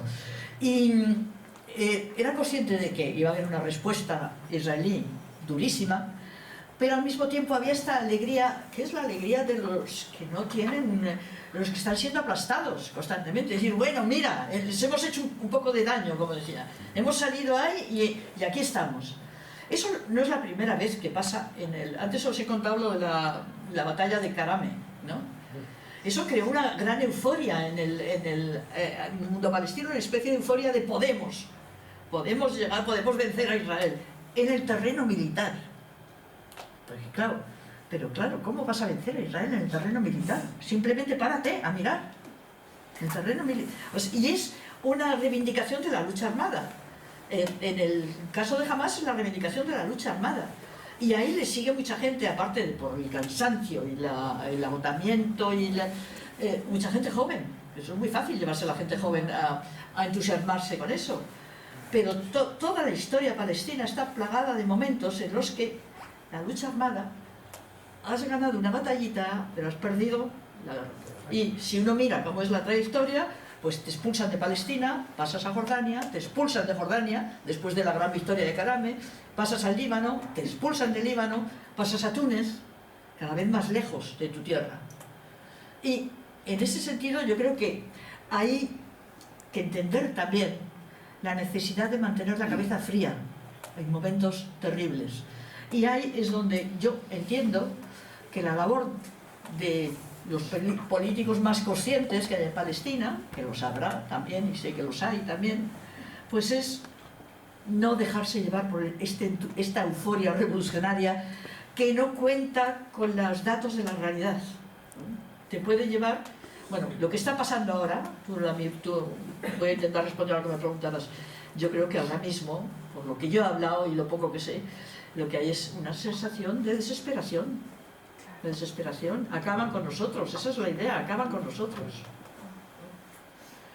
Y la euforia inicial ha llevado a esto. Pero bueno, yo me imagino que jamás también... de los teléfonos... Yo me imagino que jamás también prevería que internacionalmente le iban a secundar países como Occidente y otros países de otra forma, que al final no ha sido. Tan ingenuos no son.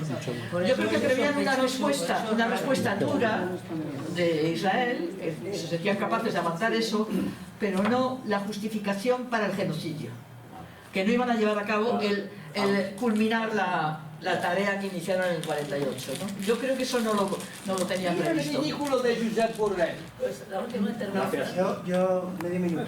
Dos conceptos. Estoy de acuerdo contigo, Teresa, en que la única forma son las sanciones internacionales y yugular y de alguna forma aislar ese genocidio y ejecutarlo, ¿no? Ya pasó en Sudáfrica con el supremacismo blanco, que acabaron con él a base de sanciones, hasta que le ahogaron económicamente, ¿no? Y luego otro concepto que yo creo que se debería manejar, el concepto de estado gendarme o estado panóptico, es decir, un estado que está ahí vigilando permanentemente como aliado fiel y leal, y que está vigilando todo el entorno de países musulmanes que son, empezando por Irán, un peligro para Estados Unidos. Estados Unidos, todos sabemos las buenas relaciones que tiene con los Emiratos Árabes, ¿no? Por el tema del petróleo. Entonces hay un tema geopolítico, geoestratégico y de superestructuras ideológicas, pero de infraestructuras también económicas muy potentes ahí. Sí, muy de acuerdo. Sí. La guerra de Irak, por decir, o sea, la invasión de Irak no fue por los intereses estadounidenses. Había muchos militares estadounidenses que veían que aquello no. El petróleo lo hubieran podido negociar con Saddam Hussein. Fue por intereses israelíes. Y la potencia del lobby pro-israelí en aquella administración, con el tonto con perdón, pero es que de cerebro tenía muy poco, o tiene muy poco el Bush hijo. Entonces estaba totalmente imbuido de lo que le decían, y lo que le decían era, hay que acabar. ¿Por qué? Porque Irak era un país en vías de modernización, podía tener un ejército potente, y a Israel le interesaba acabar con eso, destruirlo. Y bastante laico, por cierto. Y laico en sus planteamientos. Eso, sí. Pues como Siria igual. Como sí, sí. Han hecho lo mismo con Siria, lo han debilitado. Sí, Libia. Eran enemigos, y Libia. Khomeini lo pusieron ellos, Gaddafi lo pusieron ellos, Saddam Hussein lo pusieron ellos, lo quitan y lo ponen. El único que no quitaron y que tuvo que reventar aquí porque lo quería el Pentágono, era el hombre más seguro del planeta, era don Francisco Franco. Ese no lo tocó. Se tenía que reventar en la paz. El Pentágono lo dijo así. Bien, pues sí, ya podéis marchar para ir a reflexionar sobre todas estas cosas, si con ello se puede dormir. Y bueno, pues nada, os emplazamos en la próxima, es el día 12.